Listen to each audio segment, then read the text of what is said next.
Ahoj, vitajte na kanáli 70 maj. Dnes si rozbalíme novú zrkadlovku ES 410. Poďme sa pozrieť na rozbalenie. Zistíme, čo sa nachádza vo vnútri. Pekne a úhľadne zabalené. Čo sa deje? Najprv naše zrkadlo, ktorému sa príliš nechcelo von. Tu sú spoje. Zadná kamera pekne popísaná. Napájanie a GPS, pretože tu sa dá GPS pripojiť samostatne ako samostatné príslušenstvo. Tu je zásuvka. Paráda. V našej skrinke s fotoaparátom nájdeme aj štandardný 24V jednoportový napájací zdroj.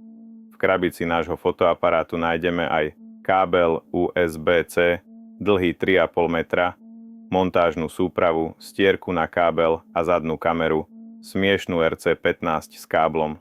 Samozrejme, máme aj tento kábel, ktorý sa pripája k spätnej lampe, kde sa pri zaradení spiatočky prepne na kameru a skrutky na pripevnenie kamery. V balení máme aj návod na použitie a skrutky na pripevnenie kamery. V balení máme aj návod na použitie. Ten tiež sľubuje, že bude zaujímavý. Vložím pamäťovú kartu, aktualizujem ju a uvidíme, ako to bude fungovať. Ak sa vám toto video páčilo, zanechajte like a prihláste sa na odber nášho kanála, ak nechcete zmeškať žiadnu epizódu o tejto zrkadlovke. Ahoj.